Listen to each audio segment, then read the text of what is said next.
Lowest temperatures tonight of 12 to 14 degrees. A stylish yellow rain warning has been issued for Donegal. Met Éireann is warning of heavy rainfall leading to localised flooding in parts. The warning comes into effect at 10 o'clock tonight and will remain in place until 5 o'clock tomorrow morning. That's all from Highland Radio News for now. Our next local news bulletin will be tomorrow morning at 7 o'clock. Good evening.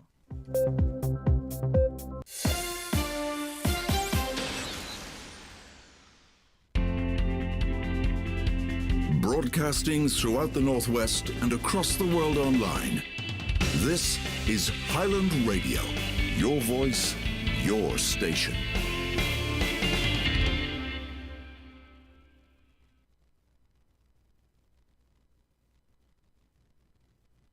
The DL Debate with Sister Sarah's Letterkenny, serving food you'll love till 9 p.m. daily in Sarah's Kitchen. And there's free admission entertainment every weekend. Check this.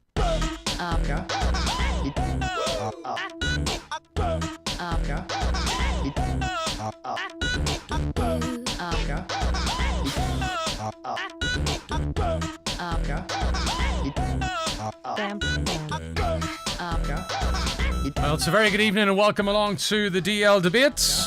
Live from the mountaintop in Letterkenny, just coming up on 6 minutes past 7. And tonight's programme very much focused in on the Donegal Senior Football Championship final, where of course this coming Sunday St Eunan's and Naomh Conaill will once again do battle for the right of the Dr. Maguire Cup. Joining me in studio is Brendan Kilcoyne on Zoom from the other side of the world. We've got John Gildea, and also in studio as well to give us his thoughts on the big decider and talk about his career, we have Neil McGee. So gentlemen, you are all very welcome to the DL Debate tonight. And coming up on the show later as well, we will be talking to Andy Connors, chairman of the Termon Ladies, who took victory in that senior championship decider yesterday in dramatic fashion on 25-metre free kicks.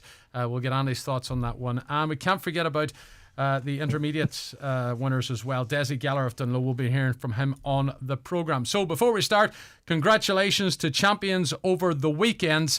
Dunlow, the intermediate A winners, back into senior football. Huge win for them. Congratulations to St Mary's of Convoy, the intermediate B winners.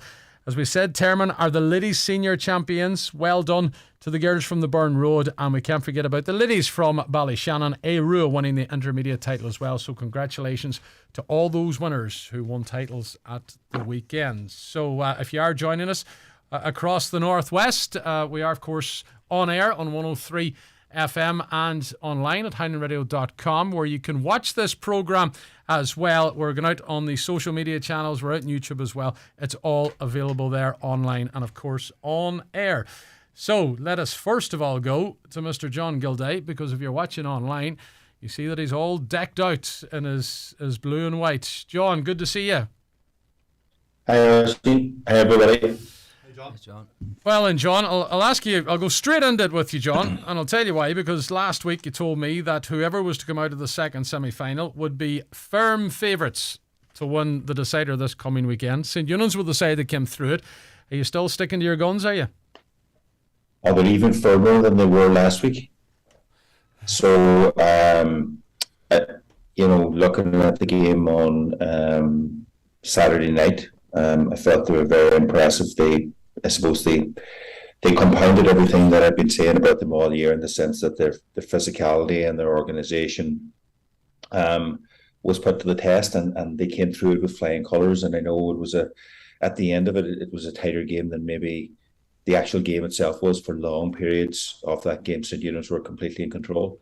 I feel that they have all improved and matured, both physically and mentally, and they seem to be a team that really know what they're about right now. And I suppose there's two divergence going on right now. You have a Naomh Conaill side that's been there for a long number of years, that has always been thereabouts really.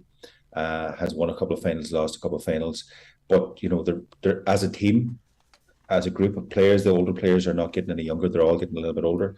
And then you have the St Eunan's side that's coming through with a very good age demographic.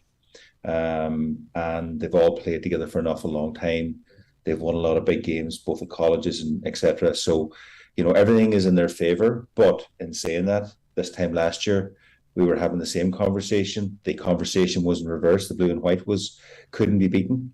So we all know in county final days, crazy things can happen, and Naomh Conaill won't be showing up to make up the numbers. So I'm sure they'll have something up their sleeves, not to make sure that St. Eunice don't get it all their own way.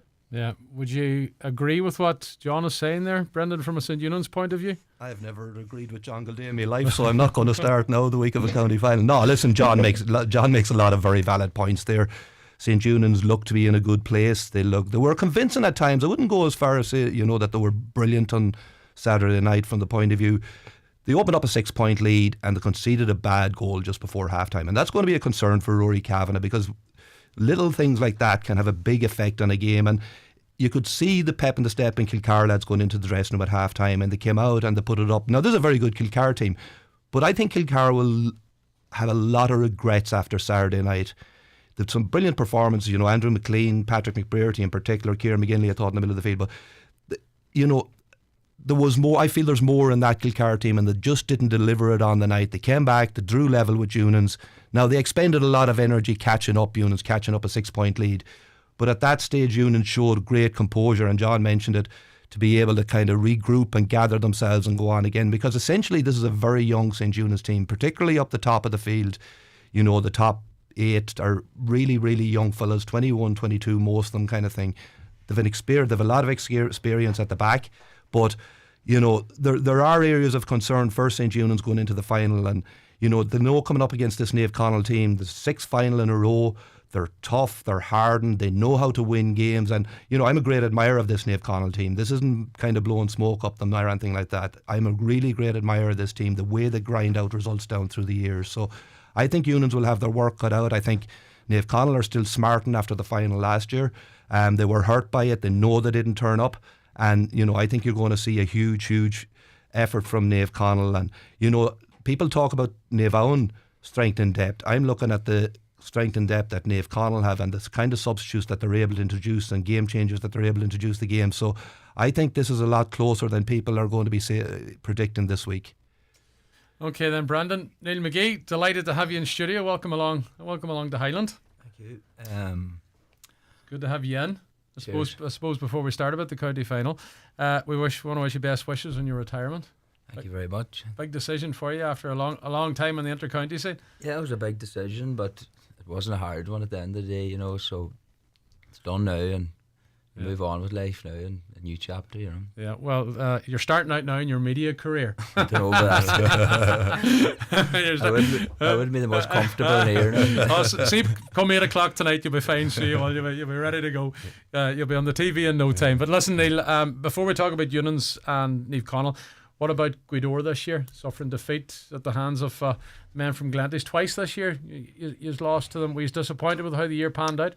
We were disappointed, yeah, but listen, we can have a very kind of topsy-turvy kind of year, and Trevor was late coming in, and we didn't really get a run in it then, and boys with injuries and boys going away, and, in fairness to Trevor, he'd done the best with the hand he was dealt, and we were competitive for the first for parts of that semi, but I think the legs just caught up with us in the end, and Glenties just overpowered us in the end. And listen, they're the top team, and they could have been more comfortable with what they were in that semi too, Well, listen, there's a lot of quality in Gildea, so there is, and if you guys can get yourselves together next year, you won't be too far away. Oh, exactly, but listen, the work has to be done now, and we didn't have the work done last year, so listen, the boys need to just knuckle down now over the winter, and hopefully. Yeah.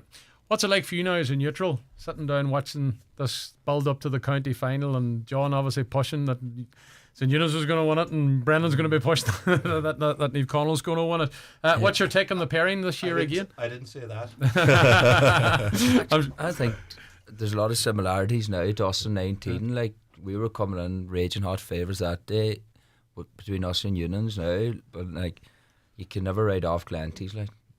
Even looking through their team there, it's what they've done. I have so much respect for them. And I would never write them off.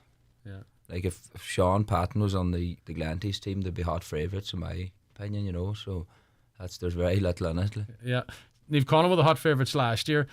Gordon de Jones and Units are hot favourites this year. It's a tagging into a final probably that you don't like, isn't it, Neil? It suits Glenties too, like, you know, they can have that mentality into them when they're back, when their back's against the wall, and they always come out swinging when they're in that position, you know. So I can see nothing else come Sunday. Like. Yeah, okay then. John Gildea, it looks like Neil McGee is punching for Niamh Conaill this coming weekend. What has impressed you this year about Niamh Conaill, John? Well, I think they've been a bit like Unans, they've been very functional in the way they've gone around their business. There's been no highlights. If you look at the big games they had against Gildea last year, and Gildea were a much, much stronger side last year, and as Nate rightly pointed out, they suffered badly from injuries and one thing and another this year. But they had a really, really big game against Kilcoyne in the delayed county final last year, and then they played Gildea and Kilcoyne again, and were very impressive in all those games. This year, it's the complete opposite. They've struggled through games, they've got the job done, they've been unimpressive, they haven't blown the lights out.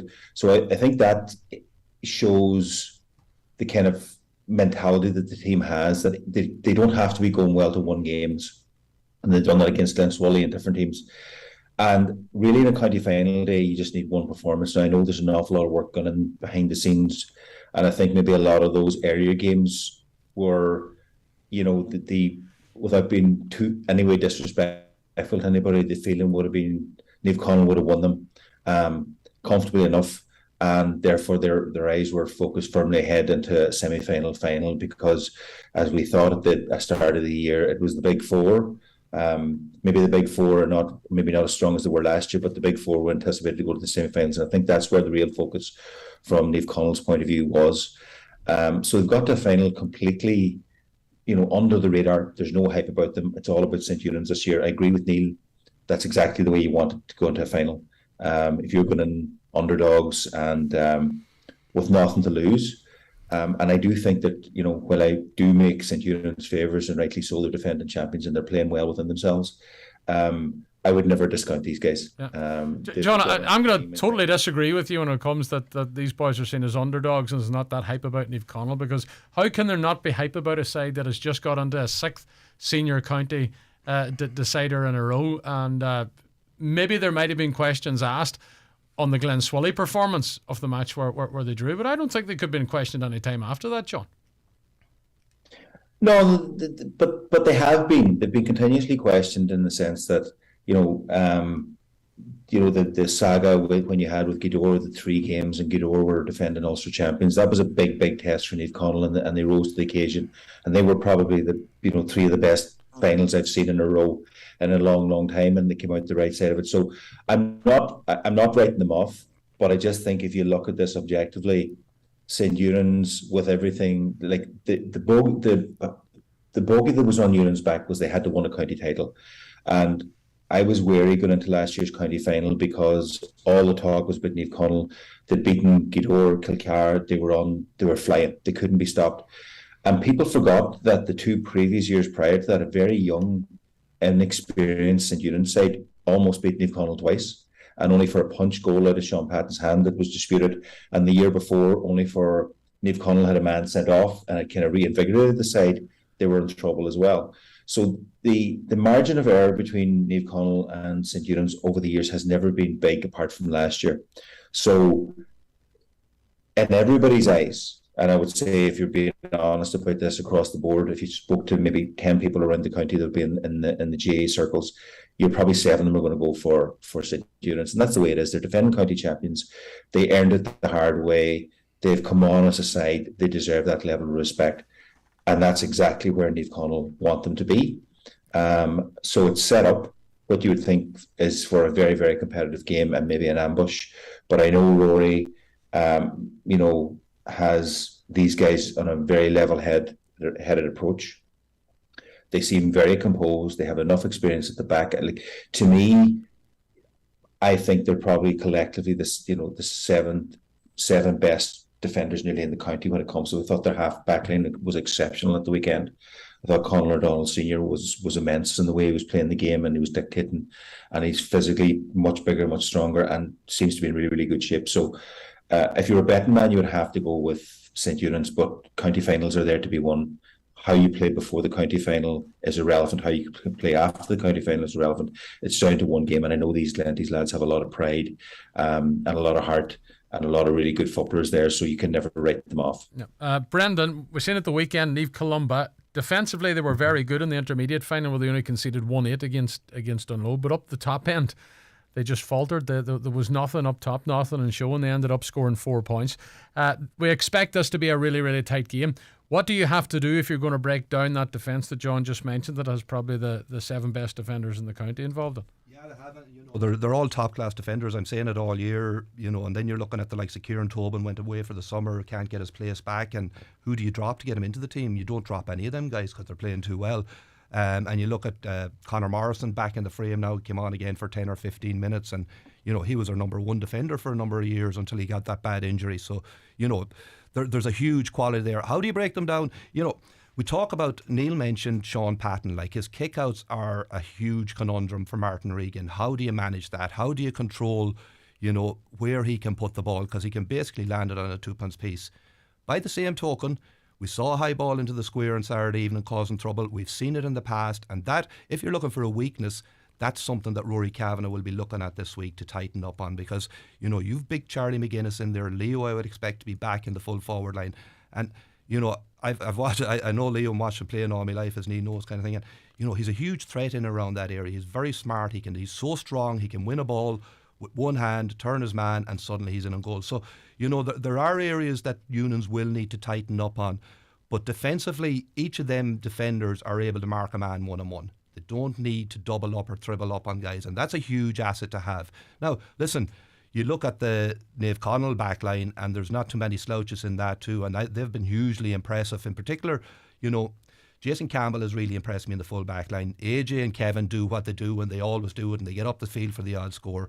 Jason Campbell has been very good this year for Naomh Conaill, but Ethan O'Donnell has been the driving force from the half back line for them, and he brings huge energy. He's able to break lines, he'll cut in. Now, there are so many different aspects to this game on Sunday. It's going to be so tight and cagey and probably tactical, because neither team will want to give up a lead, and particularly Naomh Conaill, because we saw what happened last year in the final. Once Eunan's got their nose in front, they were able to push on, and at that stage Naomh Conaill had to come out of their setup, which they weren't comfortable doing, and that left them exposed at the back. So there are so many questions and variables to this game that you really don't know what's to happen. But you have two top class teams. You have some quality footballers all over the field, you really have, and that's what the joy of being able to go to these games is, to watch these guys play football, because they're so well organised and the fitness levels are astounding on both sides.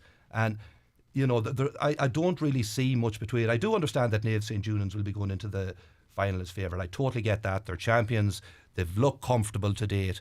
But there are areas that if Martin Regan will be looking at this and he'll think, maybe we can get them here, kind of thing. Is midfield one of those? Midfield is one of them areas, yeah, because there's, you've Jack McKelvey and Kieran Thompson in the middle of the park. And I suppose the question for Rory Kavanagh is, Darren Mulgrew would normally be the man you would expect to mark the big player in the middle of the park. But Darren Mulgrew had a fairly free role on Saturday evening, and he showed the value that he has to St. Eunan's in that respect, both offensively and defensively. So, the likelihood is he will be tagged with Kieran Thompson, because Kieran Thompson, wondrous left foot that, he can kick scores from anywhere. Jack McKelvey will get up and down the field. Is he suited to Sean McGettigan? I'm not so sure either. So, there are a lot of these questions that need to be answered. Yeah. Neil, if you were sitting now this week and you had to put a plan in place to try and win a senior title against either of these sides, what would you be thinking? I think the big thing with Martin Regan this week is what to do with Sean Patton. I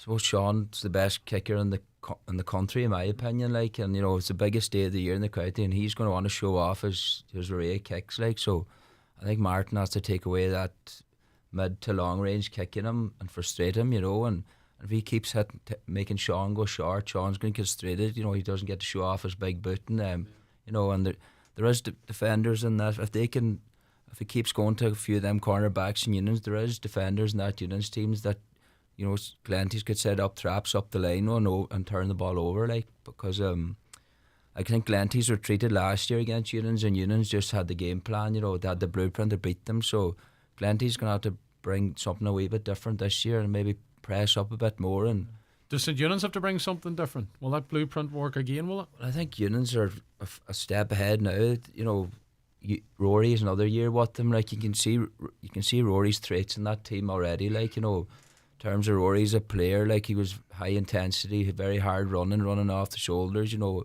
hard tackling. Like, and you can see that right through that Eunan's team. And you know, he's a year further down the line, and you can see that in that Eunan's team. You know. Yeah, and I suppose the fact too, what he brings to the bench, like the way the modern game's played now, it's all about having a strong squad. Would Eunan's maybe have the age in that too, given the quality that they've been bringing off over the last couple of games, or bringing on rather?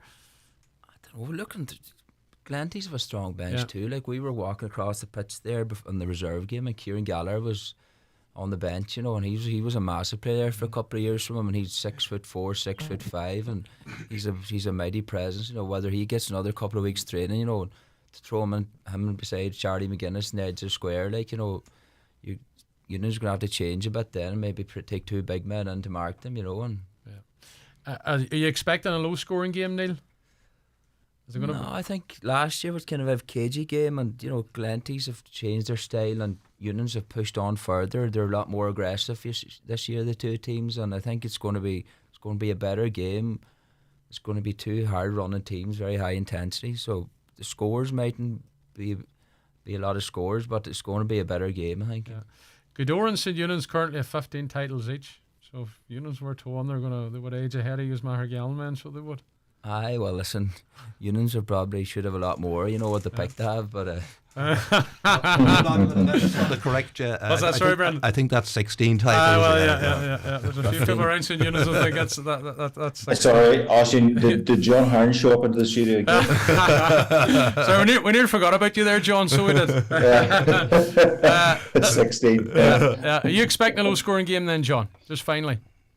I am, yeah. I like it's if the big key to the game is obviously Patton, and I agree with Neil's comment early on. If Patton was playing for Niamh Conall would be going into this game. He's that important.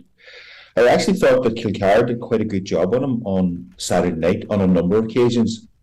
And then he pulled 2 70-yard passes out of his top pocket, and they kicked 2 scores from it. And so that's what he has in his locker. It's very, very hard.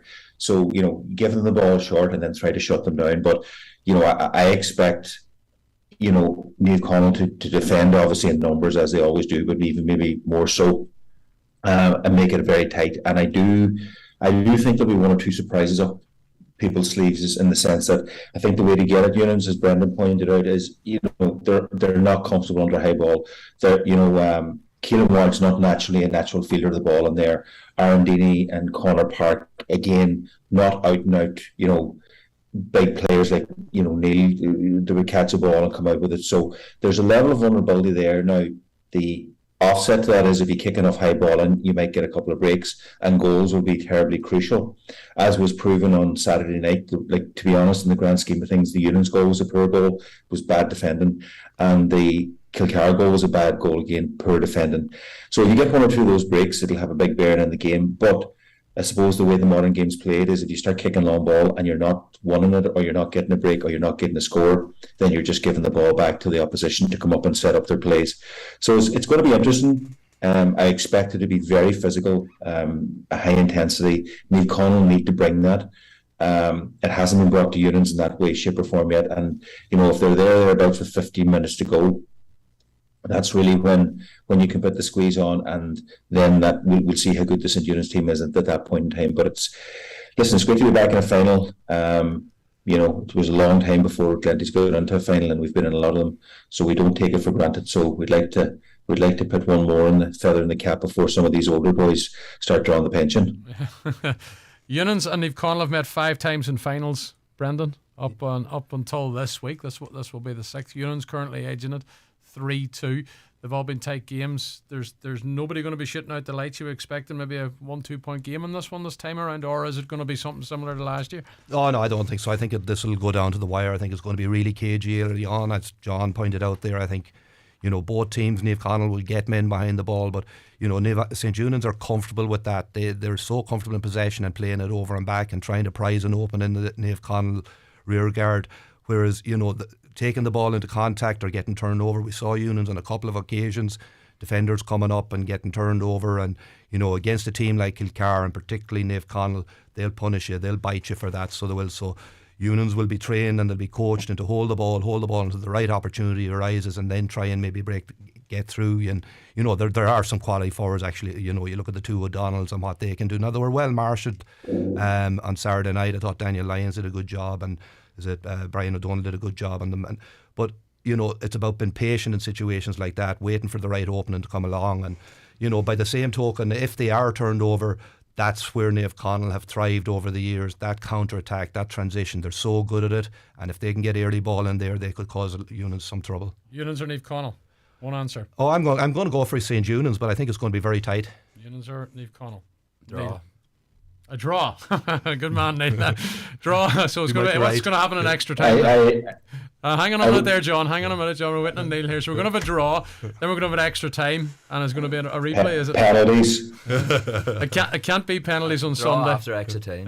Draw after. You see, Neil has stepped into the old media role so well that he's already got comfortable sitting on the fence. And I take it you're sticking with Unions. Nothing's changed, John. You're sticking with Unions anyway. No. I'm out of loyalty and everything else. I'm going for Naomh Conaill 1 because otherwise I wouldn't be able to go home. All things being equal, this is one of those games 9 times out of 10 that St. Unions won. But as Brendan well knows in past rivalries, sometimes the games you're not supposed to win are the ones that are most satisfying if you do turn them over. So I still think that there's one final bite in this team, and I'm hoping it's on Sunday. Right, we don't get the short answers from John anyway. Okay, we'll wait and see. Listen, you two men. Brendan, you've played against Neil, haven't you? I have, yeah, a long time ago. Joanne, have you played against Neil? I think I have the imprint of his right hand somewhere in my body from I think it was a league final a long time ago. All time, isn't it? I'll see. He remembers it. He remembers it well. Listen, Neil announced his inter-county retirement, guys, last week. So he did after 195 appearances. We're going to talk him up now, and he's not going to like it. So he's not. But Brendan, a phenomenal career to say the least in the fullback role in a Donegal jersey. Outstanding. Oh, an iconic figure for Donegal, and will remain so for the history of Donegal football. And I think of fullbacks down through the years, and I have to go back to Darren Fay.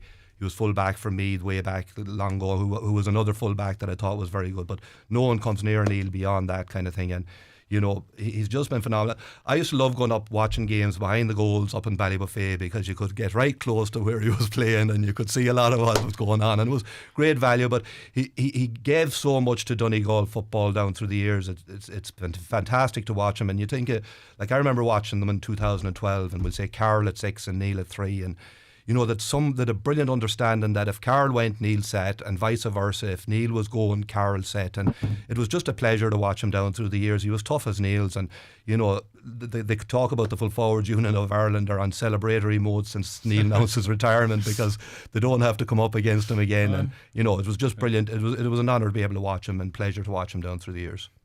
You made your decision last week, Neil. How's it sitting with you now today?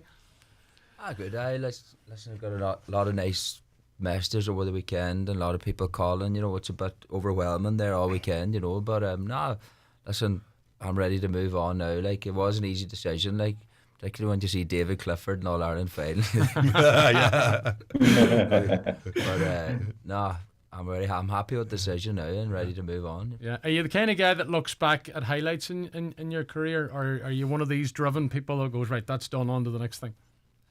Funny, it's the losses you look back in more, like, and I suppose the boys will be able to back me up here. It's not the finals you won, it's the finals you lose. And I was chatting to Frank last week, and we barely think about the 12 final, but the 14 final, it's a sticker, is it? Yeah.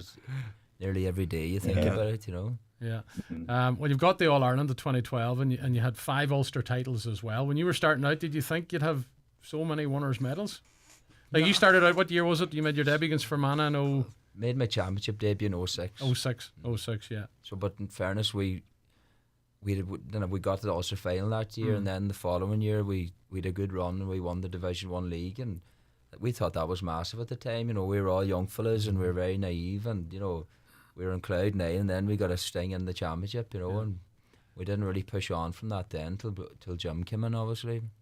When that happened, when Jim came in to take over the seniors after having success at under 21 level, he told you that you were going to win an All Ireland within 4 years. Your group that you were involved with before Jim came in, you were coming off the back of a really, really bad year. What was your initial thoughts when Jim McGuinness told you stuff like that, Neil? I think whenever he told us, we believed him, like, you know. Yeah. And as soon as we left that meeting, we got down to work. There was no messing about. We just worked every day then. Sort of, like, I remember that winter was like, it was very frosty that winter, and there was snow. I remember coming on the hill and or in the back area there, and cars stopping, and us, we had to get out to training, like, we were going to do anything to get out, and that's the mentality we had, like, just to get there, like. So I remember going out with Adrian Hanlon, and you know, the weather was atrocious that winter, and we didn't miss a session, like, you know. We're out in Dunfanny in the dunes, and it was enjoyable now when you think about it, you know. Yeah, you like running on the dunes because you'd be down around the dunes in Gildea as well, and there was times when people were at their leisure in life. You were working hard, so you were making sure you were fit. I always like to get, you know, I always like to do a bit of training my own, like, you know, because it gives you that wee edge. Nobody else knows what you're at, like. But the last few years, everybody's at that level now, so there's not really to hide. Yeah, you have to be up there if you're going to compete. Oh, you have to be, like, and I suppose that's the one thing now, like, that the county need to get the manager sorted, because they need to get down to work now ASAP, like, just to get going for the winter. Yeah. So then the highlights, obviously, I take it the All Ireland in 2012. What was it like for you that week, that morning of an All Ireland final, and heading in to play Mayo in Croke Park, knowing, listen, we're on the verge of history here, so it is, we've got one more game to do this? It's funny enough, we were so relaxed that day, and like, we're full sure we were going to win. I don't know why. It's just Jim had a way of just, you know, he was like a psychologist, but he wasn't actually talking, but he had his way of getting his point across over the week, like, and we were totally relaxed, and I was full sure we were going to win anyway that day. Yeah. Did it surprise you in any way how relaxed you were? Or was that just the case it was every game? You took every game as it was, and every game through that year there was a relaxed environment in the group? The two, but Jim and Rory had us in such fine tune that year, and we had the work done, and you know, everything just happened so seamlessly for us, and we had massive momentum that year, and you know, the fans got behind us, and we took a lot of energy from that too. Was there any difference in 14 on the day of the game to 2012? Were you as relaxed that day, or was there anything different, could you feel? We probably weren't as relaxed. No, I remember we had a training camp the week before that, you know, and it just didn't run as smoothly, you know. We were trying to rush, we were trying to force things a wee bit too much, you know. We maybe kind of, I think we must have trained for about 6 days in a row over it, like, and you know, we couldn't get the energy levels up to the same level as they were against Dublin, and probably used a lot of energy against Dublin, and then we came a bit flat then for the final. But listen, the final, like, the first goal was a block shot that dropped short to Paul Guinea, and then the second goal obviously was just a mistake. So and listen, if Columns ball had run on the net off the post at the very end, you would have had another day, and it could have been exactly, but that's all. So on that Dublin game, some will say that was a better day, even though Donegal won in All Ireland in 2012. There was something very, very special about that semi-final. So there was. Yeah, I remember that day. I actually got a black card that day. So. Were black cards back in 14, yeah. But so what's your standout points now? Obviously the All Ireland, as we said. What do you remember about your career? Obviously you've got a lot of stuff in your head about your career over 17, but a lot of stuff in your head. But you know, what you enjoyed most was when you're in good shape and you're training well. You're up, test yourself against the best players ever need to train. That's what I liked. I loved going training. Once I was in good shape, I came back a lot of years in bad shape. So, but you know, you'd be going up against Murphy every night, or Patrick, or Oisin Gallen, or Jamie Brennan this last few years, and I used to love going training every night, knowing that I was going to be up against them that night, and it was a real challenge, and that's probably what kept me going, like that there, more so than the games itself. Yeah. You're good friends with Michael Murphy. That group's very, very tight, and obviously you love going up against each other and training. What's it like going up against Michael Murphy when it comes into a club game, to a championship game, when maybe Gildea's going up against Glenswilly, and you know that you and Michael are going to go at it? Listen, we were well used to each other. people call me thick, but he's just on the pitch, you know. So we always have a few wee clashes there, you know. But no, we're well used to it now. Oh, there could be a few more coming down the line too. I doubt. He'd be one of the toughest that you mark. Oh, definitely, yeah, and it's probably a lot of familiarity with him too, like, and Patrick, like, he's posed a different challenge too, and you know, it's marking them boys every night that to keep improving you. Yeah. Outside of the Donegal players that you've marked in training and in club games, who were the forwards that you really enjoyed marking? Enjoyed, I don't know. Did you enjoy any of it? Listen, when I first came on to the scene in around 05, 06, like that era there, the full forwards of that time, you know, you had Stephen O'Neill and Tyrone, Muggsy, you had Clark and McDonald, you know, you had Michael Meehan and Galway, and you had the Brogans or Donaghy and Thingmiller, so all the different challenges around that time, and you kind of learned your trade the hard way that time, you know. Yeah. And the fullback role evolved as well from back then to what it is now, Neil. You're getting up the pitch a lot more now. You just have to evolve with the game, like, you know. Around that time it was just about doing your job, and you didn't even think about getting a short kick out now. But if you're not moving for a short kick out now, the manager's going to be bollocking you, like, you know. So you kind of have to move with it, like, you can't stay in the past. Yeah. What advice, or what was, if there's any one thing that some manager or some other player said to you sticks in your head from your time at Inter-County football? I suppose keep at it as long as you can. You'll be retired long enough. Nothing really sticks out to the minute, like, Oisin, but no, you get all the different wee snippets. Like, I remember JJ, I took a lot of advice from him the time he was in, like, and a lot of stuff stood to me, you know, in terms of his values as a defender and as a player, like, and I kind of took a lot and carried them values with me throughout my career, you know. Yeah. Who was your role model when you were younger in Gaelic football? Who was it you looked up to? Eamon, was it? I suppose in the latter years I kind of looked up to Kevin, like, you know, and, you know, he was a massive influence early on the likes of me and Eamon, like, so we kind of looked up to him, and I used when I was younger, I used to love watching them Mead teams, like, you know, that time. So then what's next? What's going to happen now with Neil McGee football wise? No more county football? You're going to get stick with the club now for another few years? And I'll play with the club. I think I owe them a couple of years anyway, you know, to get a good run at it, and then what it brings down the line, I'm not sure, like, whether they're going to coaching or, you know, it's alright, you learn all these things, but, you know, getting your point across and the coaching pitch is different, you know. You kind of have to learn your trade from the bottom there again, you know. So maybe I'll start back with the club at the underage. And they'll be delighted to hear that Neil's coming in. Have you done any coaching up until now? No, not really, no. So it's alright thinking, you know, but getting your point across and trying to simplify things is a different thing, you know. You kind of learned some coaches down over the years try to complicate things too much, you know. So going to be a bit different from you and Eamon trying to get your point across on the pitch then, because I used to be fascinated by watching the two of them. He did a fair bit of coaching on the pitch. When it came to championship games, and I don't think that would work with young folks. And I would say that was a highlight for you too, doing so much with your brother. Yeah, exactly. Listen, because you worked very, very well, extremely well. You were a vital cog in the whole thing. Oh yeah, listen, we've been playing since we came out. I started playing senior at 02, and he was there from, I think, nod, like, you know. So I think someone said he played 22. This was a set 22nd year playing senior championship this year. It was phenomenal. We can't forget about Peter either, because you played well. He got a winner's medal too. He did. He played centre field for the reserves. And he's won stuff, so we can't forget about Peter. The next time I meet him out, won it with the two brothers there was extra special. Like, you know, it was a really proud day for mum and dad and all that. So yeah, would you like to get another one then with the two boys? Well, Peter's playing reserve now, but would you like to get another club medal on the door before the club thing comes to an end for you? Of course, like, and it's probably no more than unions. We probably underachieved a wee bit. We didn't get enough championship medals over the years, and you know, I have 3, but some of the teams I played in probably should have had another 3 at least, you know. So, but listen, that's more regrets too.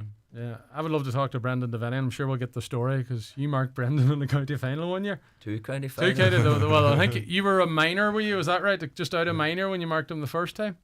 out of 16s. Out of 16s, Right aye. to 5-2, yeah. Yeah, and he didn't have a good day that day, did he? 06, yeah.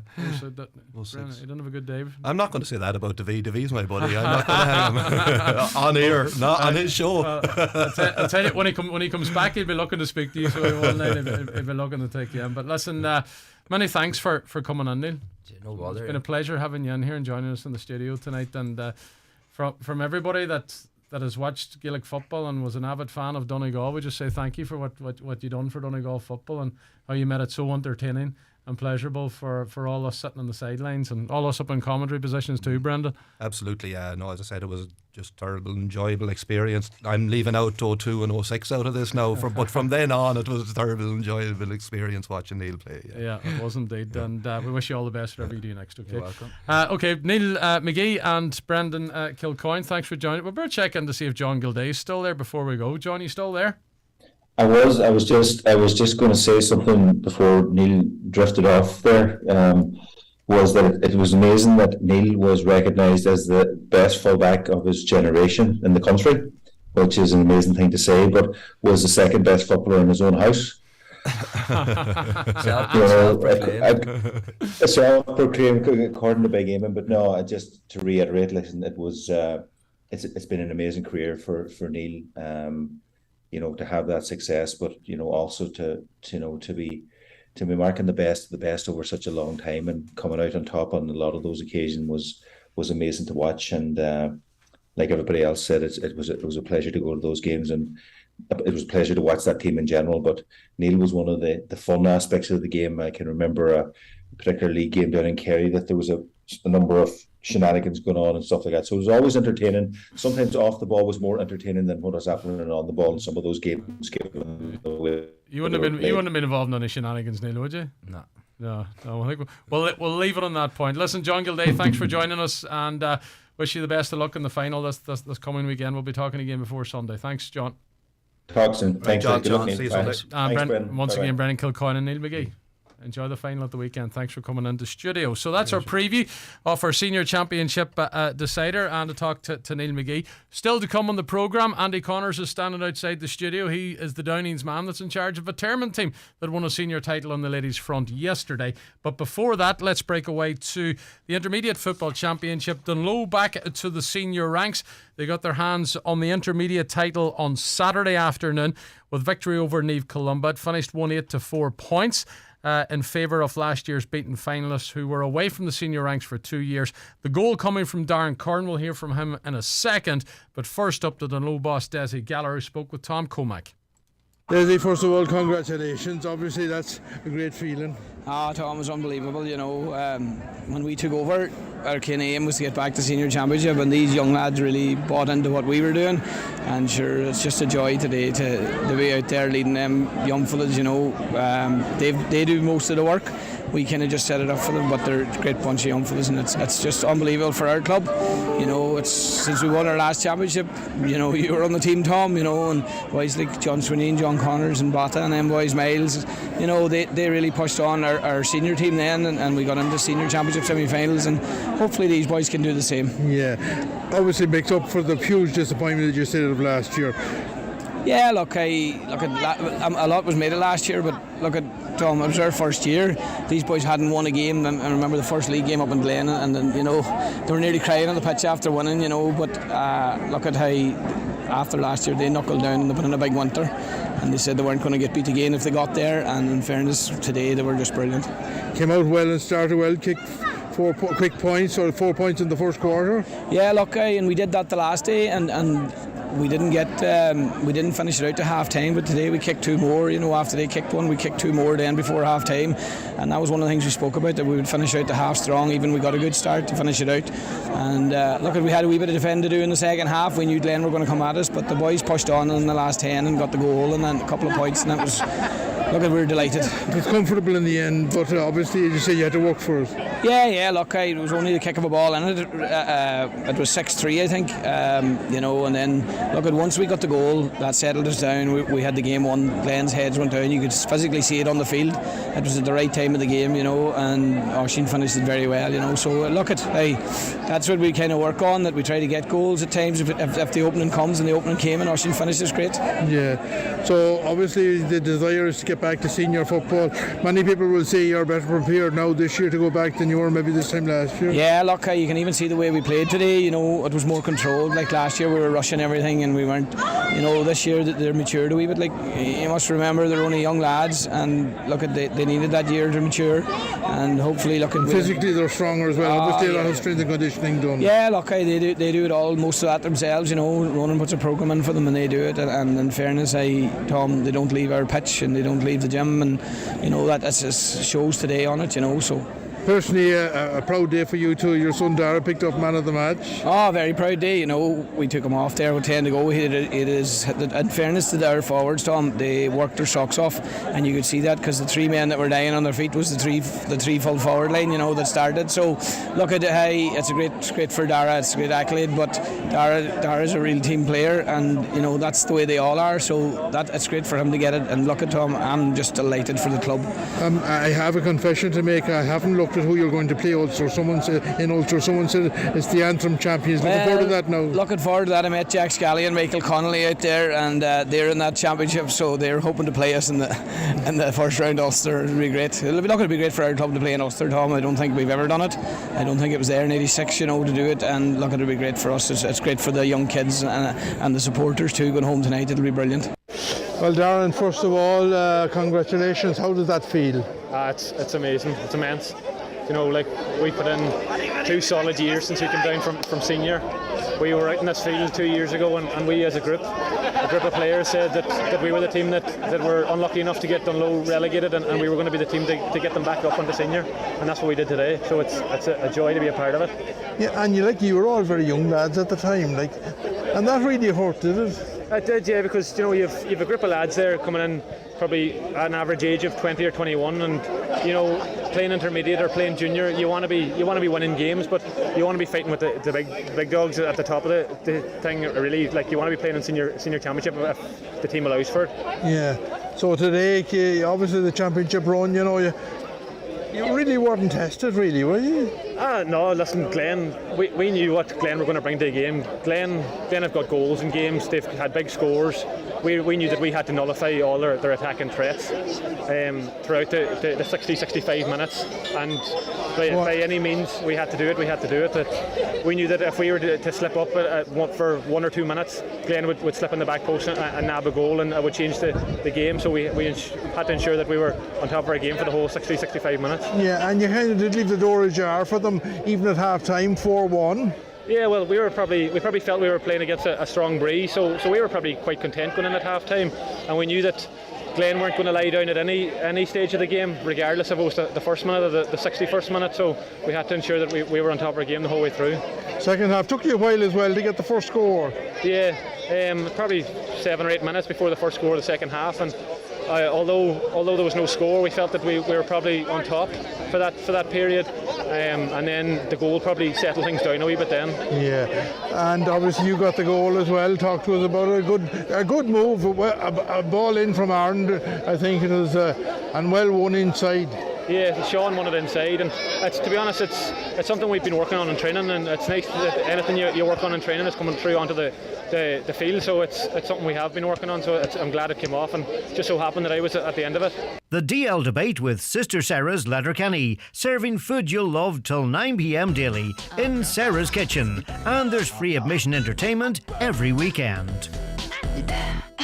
There you go, that was Darren Kernan. Before that, Desi Gallagher. Congratulations to everybody in Dunlow back in senior football and intermediate champions. I'm sure they're still partying in Dunlow on this Monday evening. St Noel's maintained their senior status with victory over Bundoran in the relegation playoff yesterday. Stephen Griffin was their star man there. The defeat means Bundoran are now dropping down to intermediate football for 2023. And there was a school game played today, under 16A football county final here in Donegal, and it ended up in victory for Abbey Vocational School. They defeated St Eunan's 1-6 to 4 points was the final score there.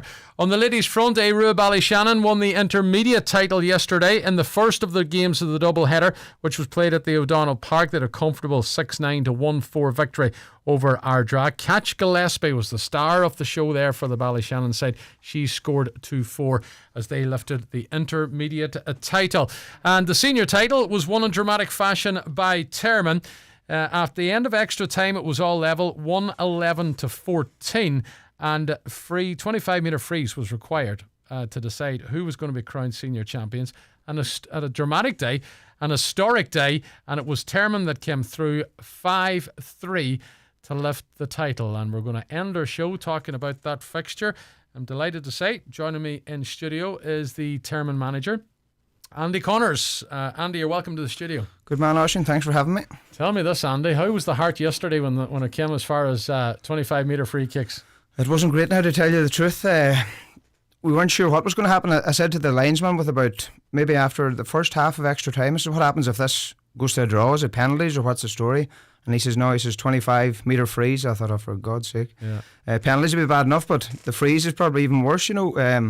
So then it was just a case of hopefully get to, we were 3 points down at that stage, so it was a case of hopefully get to that and then pick the 5 girls then to step up. Before we talk about that second period of extra time, we'll just stick on the 25-metre freeze. Would you agree with penalties or 25-minute freeze in Gaelic football? Me personally, I don't agree with it, and I think another solution should be found. But is it something, like, you've experienced it now, and yes, you had the joy of winning it, but should it be in Gaelic football and ladies Gaelic football? I don't know. As I said to Shemi before it was actually started at all, this would be a terrible way to end the game. I said I think it should have went to a replay, because the fact that we had a 3-week break till we played again, but then I turned around and then at the same time I said it'd be some way to win a championship too, you know. So it's a flip of a coin. You know, we got the best of it, I suppose, by winning. And if you were in Glenn Finn's position, you'd be heartbroken. But I suppose somebody has to win. When they had decided that, we knew coming into the game, it was announced that a winner had to be on the day. So I wasn't sure what it was going to be. But then when the linesman said 25-metre freeze, so you were seen as underdogs going into. Did the group see it that way? No, definitely not. It kind of helped us, in fairness, the underdogs tag, because like last year we came into the final last year after being hammered. I suppose the year before that, 2020, and Balbuffet, the girls were hammered that day by 15 or 16 points.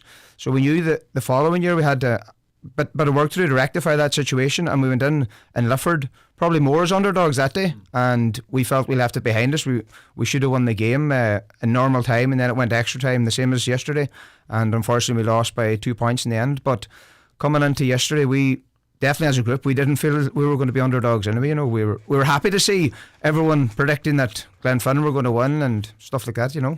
What did you say to them at half time and extra time, because you were 3 points down? You know you're up against it. What did you say to the girls?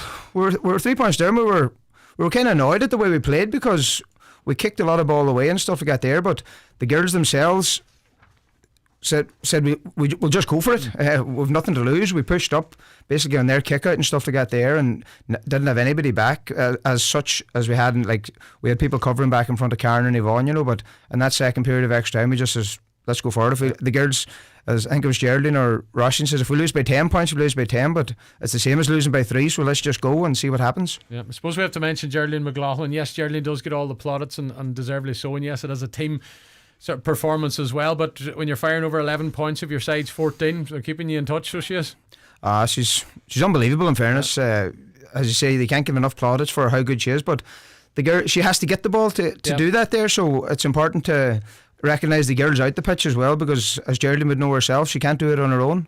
So the girls are working extra hard out the field to try to get the ball into her, and we know once we get it into her, she will hopefully do the business, which she has done on numerous occasions now. Yeah, and they all had to keep their nerve in these 25-metre spot kicks, so they did. That's a pressure environment. It definitely is, but in fairness, we were confident in the 5 girls that we had picked, that that they would. Who were your 5 kickers again? Roshan McCafferty was first, Geraldine was second, Roshan Frill was third, Jodie McFadden was fourth, and then Ciara McGarvey was the fifth one. So, unfortunate for them, they missed I think it was their second kick. So kind of put us in the driving seat then, you know. So it was a case of hold your nerve, and as I said, we were confident that the girls would do the business. Yeah. Up next, Ulster in 3 weeks' time, is it? 3 weeks' time now. We play the Cavan champions Lurgan at home, so that's a good bonus as well to have a home game, and then hopefully if you got over the line there, you'd have a home game then in the semi-final as well. So have you been thinking about Ulster today? Can you give it a good crack, Andy? You would hope so. We weren't really thinking past Glenfin yesterday, in fairness, but once the game was over, then your focus kind of switched to where you go next or who you play next. Like that was all the talk after in Nillagoon on Sunday night, who we played next, and the fact that we had a home game. It was great for the people down there, because you don't realise how important winning county titles is and stuff like that there to the community and to the people themselves. It was massive, like for older ones coming up and congratulating, saying thanks for winning the title and stuff like that there. So you seen what it meant to them. Yeah, well, listen, thanks for coming in tonight, and many congratulations on your championship win yesterday, Andy. We appreciate you calling in. Thanks very much. Good man. Cheers. Good to see you. There you go. That's Andy Connors, manager of the victorious Termon team that won the Donegal senior title yesterday on 25-metre spot kicks. For the first time ever, the title was decided in that format. That's it from the DL debate for tonight. Many thanks to Andy and the other guests, Brendan Kilcoyne, John Gildea, and of course Nain McGee as well. The news is up next at 8 o'clock, followed by Monday night sessions. Enjoy the rest of your Monday evening. Thanks for listening.